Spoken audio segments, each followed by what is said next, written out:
adalah Mazda Iconic SP, mobil konsep barunya Mazda yang baru aja dikenalin di Japan Mobility Show. Nah, kita lagi di Jepang langsung nih buat lihat mobil ini. Dan selain bentuknya yang kelihatan cantik banget, banyak juga nih hal-hal unik dari si Mazda Iconic SP. Nah, buat detail ya, simak di 10 yang berikutnya dari Mazda Iconic SP konsep.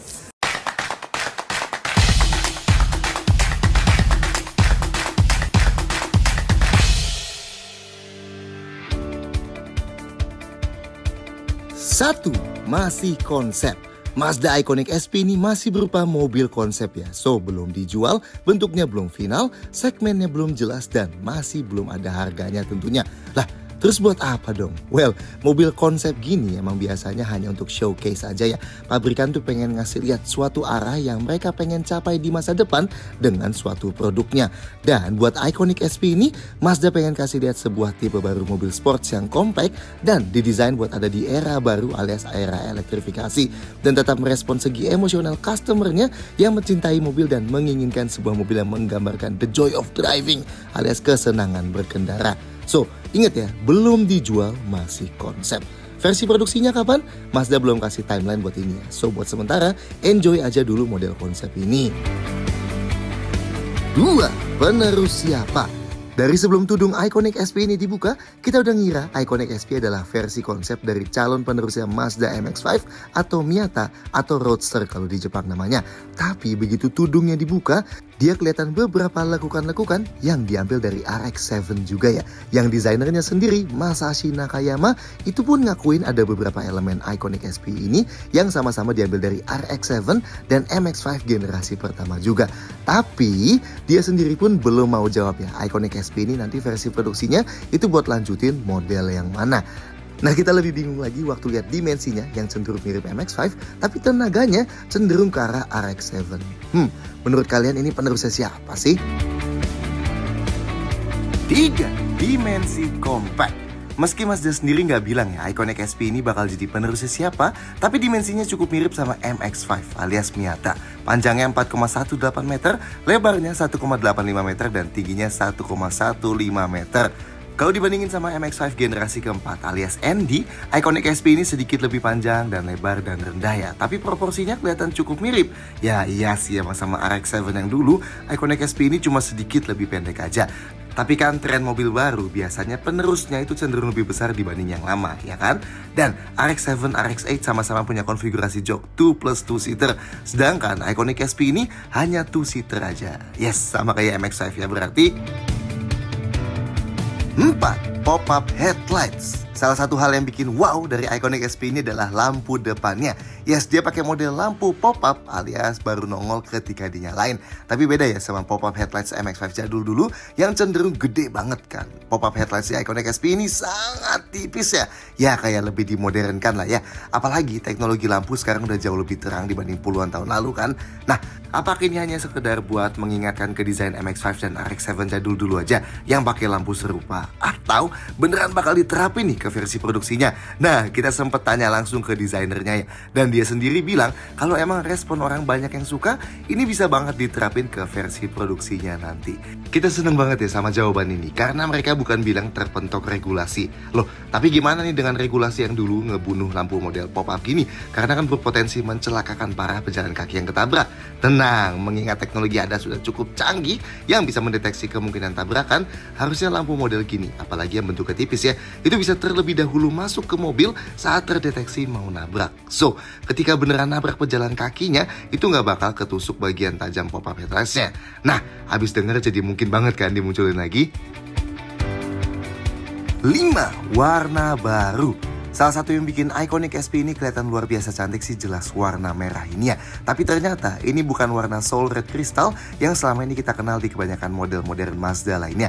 Mazda nyebut ini Viola Red. Ini warna merah baru yang emang kelihatan lebih vivid, tapi tetap ngasih sense of shade yang nguatin lekukan-lekukan mobilnya. Tapi gabungan warna dan bentuk super cantiknya ini sekilas lihat bikin dikira kayak Ferrari ya. 6. Desain cantik. Dari semua bagian Iconic SP ini, yang ngasih wow factor paling gede tentu desainnya ya. Yes, lihat sekilas emang kayak sebuah Ferrari, apalagi pas lampunya lagi ketutup. Tapi itu jelas bukan hal buruk ya, sebuah sports car compact Jepang bisa dibilang kelihatan kayak mobil eksotik Italia. Oke, kita cek satu-satu ya desainnya. Kap depannya cukup panjang nih, dan lekukan fender depan kiri kanannya sangat kentara, bener-bener bulgy banget ya. Bahkan dibanding MX-5 atau RX-8 sekalipun. Nah, grillnya bikin Iconic SP ini kelihatan kayak senyum gitu ya, apalagi pas lampunya lagi naik gitu. Dan isi grillnya agak tajam-tajam nih di dalamnya. Dan logo Mazda yang di tengahnya ini bisa nyala ya pas mobilnya diaktifin. Tuh, dari mati ke nyala jadi ngasih efek lebih dramatis gitu ya. Sampingnya nyaris nggak ada lekukan tajam di sini. Dan emang ngasih side profile Iconic SP yang super bersih ya. Agak-agak mirip bahasa desain yang dipakai di CX-60 dan Mazda 3 sekarang ya. Spionnya tipis tuh dan berupa kamera ya. Dan part tipis terkeren di Samis ini tentu adalah pintunya ya. Yes, pintu Iconic SP ini terbukanya ke atas gini. Ya nggak praktis sih emang, dan bakal makan banyak tempat pas kebuka. Tapi ini kelihatannya sih buat ngasih efek teatrikal yang lebih aja ya. Mengingat ini kan mobil konsep. Mungkin nanti pas aslinya nggak dibuat kayak gini. Velg yang dipakai 5 spokes dan kayak ada garis-garisnya gitu. Nggak ada keterangan ini berapa inci, tapi bisa lihat dari ban yang dipakai sih ya. Yang ban depan ini 235-35R19, berarti 19 inci ya bannya. Dan yang belakang 265-35R19. Lebar banget nih ya ban Bridgestone yang belakang, sampai kelihatan keluar-keluar gitu. Oh, dan ngumpet di balik velgnya juga ada rem cross stroke besar dari Brembo. Nice ya. Dan belakangnya sama nih, bagian ini juga kelihatan sangat bersih dengan lampu 2 bulatan yang ketemu di tengah gini. Agak mirip MX-5 NC kali ya. Lampu ini bareng dengan emblem tuliskan Mazda di tengahnya, dan garis vertikal di bawah itu sama-sama bakal nyala semua begitu mobilnya dinyalain. Keren ya. Oh, dan profil kaca belakangnya kalau lihat sekilas emang ada sedikit-sedikit bentuk RX-7 gitu. Tapi gimana? Kelihatan cantik banget ya bentuknya Iconic SP ini. 7. Interior futuristik. Kalau luarnya kelihatan simple nan cantik, interiornya Iconic SP ini cenderung futuristik ya. Ya khasnya mobil konsep sih. Yang unik semuanya biru-biru nih warnanya. Tapi ada beberapa hal yang bisa diambil sih ya. Kayak kalau lihat joknya hanya ada 2 jok ya, alias 2-seater aja. So, kecil kemungkinan nanti versi produksinya bakal punya konfigurasi 2+2. Kontur dan jahitan-jahitan yang dipakai di jok ini keren banget ya kelihatannya, dan pakai headrest model terintegrasi. Oh, yang unik lihat ya, ada batang hitam kecil di antara jok dan konsol tengah. Apakah ini tuas rem tangan tapi e-brake kayak yang dipakai di Mustang baru? Entahlah, tunggu nanti versi produksinya aja ya. Nah, yang kemungkinan bisa diambil lagi, coba lihat dashboardnya. Dia sebenarnya cukup simpel ya desainnya. Kayak terbentang panjang secara horizontal aja tanpa banyak lekukan yang berlebihan. Ada jahitan merah panjang yang agak kayak dibuat kayak punya CX-60 itu ya. Penempatan head unitnya agak unik nih. Beda sama model Mazda lainnya yang floatingnya ke atas. Ini kayak dibuat menggantung ke bawah gitu. Instrumen clusternya kelihatan agak condong ke bawah ya. Kita pun kurang ngerti kenapa. Sedangkan setirnya kelihatan cukup production ready sih, dengan emblem tulisan Mazda yang terbentang kayak di bodi belakangnya, bentuk flat bottom, tombol di setir kiri kanannya, dan pedal shift besar di balik setirnya. Konsol tengahnya dibuat cukup besar dan full memanjang. Ada garis-garis yang ditarik dari depan sampai ke tombol-tombol yang kalau dilihat lebih dekat, ini kelihatan kayak tombol transmisi tuh ya. Unik juga sih. Bahkan ada tombol kapasitif buat start stop mesinnya. Ya sekali lagi karena ini konsep, besar kemungkinan aslinya nggak begini nanti ya. Persis di sampingnya pun kayak ada tombol kapasitif. Ternyata ini buat atur posisi jok elektrik kalau kita lihat lebih dekat. Sedangkan di pintunya, meskipun sekilas kelihatan simple dengan jahitan merah kayak di dashboardnya itu, ada juga panel silver kecil yang kalau dilihat lebih dekat kelihatan kayak tombol kapasitif buat kontrol jendelanya. Tentunya karena ini mobil konsep awal banget, so kita nggak dibolehin masuk ke dalam mobilnya. So maksimal segini aja ya, paling kita bisa detailin interiornya. 8. Bahan ramah lingkungan. Gak cuma bentuknya yang futuristik, beberapa bahan di Iconic SP juga dibilang ramah lingkungan ya. Joknya misalnya pakai bahan yang disebut Mazda Biofabric. Ini bahan kain yang dibuat dari serat tumbuh-tumbuhan dan gak mengandung material berbasis minyak, tapi punya kualitas dan durabilitas yang cukup kuat buat dipakai jadi pelapis jok. Terus bahan di samping dashboard sampai di lantai mobilnya pakai bahan yang disebut BioWeave. Mazda nggak terlalu ngejelasin ya ini apa, tapi unik sih, wujudnya dia kayak carbon fiber ya meski bukan, dan mungkin jadi sejenis bioplastik yang pernah dikembangkan Mazda 1 dekade lalu. Begitu juga bagian pilar hitam di sebelah jok yang biasanya ketutupan pintu. Ini ada tulisan Mazda Biomaterial 100% 100% natural flex fiber. Sama nih, tulisannya ini juga ada di cover engine yang ada di balik kaca belakang. Mazda nggak ngejelasin ya ini terbuat dari apa. Tapi kita penasaran sih apakah nanti versi produksinya juga bakal banyak manfaatin bahan ramah lingkungan. 9. Mesin rotari. Oke, bagian ini cukup banyak yang unik. Pertama, mesin Iconic SP diletakkan di tengah ya, atau mid engine. Mazda nggak bilang sih di tengah belakang atau di tengah depan. Tapi kalau lihat dari cover, tepat di balik kaca belakangnya, harusnya sih kemungkinan besar ada di tengah belakangnya. Tuh, di bawah cover biru yang ada di bawah kaca belakang situ tuh harusnya. Dan Mazda juga bilang, pemakaian mesin mid engine ini bikin kap depannya bisa sangat rendah. So, harusnya sih bener ya posisi mesinnya ada di belakang jok depan. Kedua, Iconic SP ini elektrik ya, dan punya motor listrik bertenaga 365 HP atau 370 PS. Nah, angka tenaga gede ini yang bikin kita mikir kalau Iconic SP bakal too good to be true buat jadi penerusnya MX-5. Karena selama 4 generasi ini, tenaga MX-5 nggak ada yang nyentuh 200 HP. Tapi ini Iconic SP tiba-tiba tenaga motornya hampir nyentuh 400 HP. So, apakah produksinya bakal jadi model baru yang punya tenaga lebih kuat dibanding RX-7 dulu, tapi dimensinya mirip-mirip sama MX-5? Kita tunggu aja nanti lah ya. Nah, Mazda nggak ngasih keterangan soal seberapa besar torsi atau kapasitas baterainya.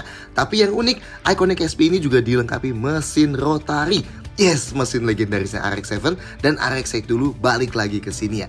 Nah, kayak RX-7 dan RX-8 juga, mesin rotari di Iconic SP ini punya 2 rotor. Atau kalau mesin biasa nyebutnya 2 silinder lah ya. Dan pemilihan mesin rotari ini juga biar bisa tetap jaga dimensinya supaya super compact ya. Tapi buat apa ada mesin rotarinya? Kan digerakin sama motor listrik. Nah, sama kayak MX-30 REV atau Rotary EV yang udah dijual duluan di Jepang, mesin ini hanya berfungsi sebagai generator aja buat isi kalau baterainya udah habis. So, lebih mirip karakter Range Extender EV ya, yang mesinnya baru nyala tiap baterainya udah mau habis dan nyalanya pun hanya buat isi baterai aja. Dan Mazda bilang mesin rotarinya ini bisa diisi pakai bensin ramah lingkungannya biar bisa zero emission. Well, mungkin mirip-mirip Mazda CX-60 Biofuel yang sempat kita cobain juga di Jepang. Nah, Mazda bilang kalau hanya dengan baterainya aja, Iconic SP ini bisa nempuh jarak full elektrik sampai 100 km ya. Sedangkan kalau dengan range extender mesin rotarinya, belum tahu bisa sampai berapa jauh. 10. Bobot ringan. Mazda bilang bobot Iconic SP ini hanya 1,5 ton aja, atau tepatnya 1450 kg. Well, dibanding MX-5 yang cuma 1 ton bobotnya, ini jelas termasuk berat sih. Tapi jangan lupa, di Iconic SP ini selain motor listrik, ada baterai juga yang sangat berat. Dan ada tambahan mesin rotarinya pula, yang meskipun compact, tapi tetap nambahin bobot lah pasti. So, buat mobil sport dengan sistem elektrik hybrid gini, 1,5 ton termasuk cukup ringan ya. Dan ini pun masih ngasih power to weight ratio yang cukup gede, di 3,9. So, bakal kencang nih. Dan Mazda bilang sistem EV-nya ini bakal bikin Iconic SP punya center of gravity yang lebih rendah. Distribusi bobotnya juga dijaga di 50/50 biar tetap ngasih rasa berkendara paling natural. Karena kayak model-modelnya sekarang, joy of driving tetap jadi core value-nya Mazda saat ngebangun Iconic SP ini. Dan human centric atau yang menitik utamakan pembangunan mobil ke manusia jadi kunci utamanya. So, kita tunggulah ya sebaik apa versi produksinya Iconic SP ini nanti. Harusnya bakal sangat menarik nih. So, kalau kalian soal Mazda Iconic SP ini, silahkan sampaikan komentar di bawah, klik like, dan jangan lupa subscribe channel kami video kayak lainnya. See you next time.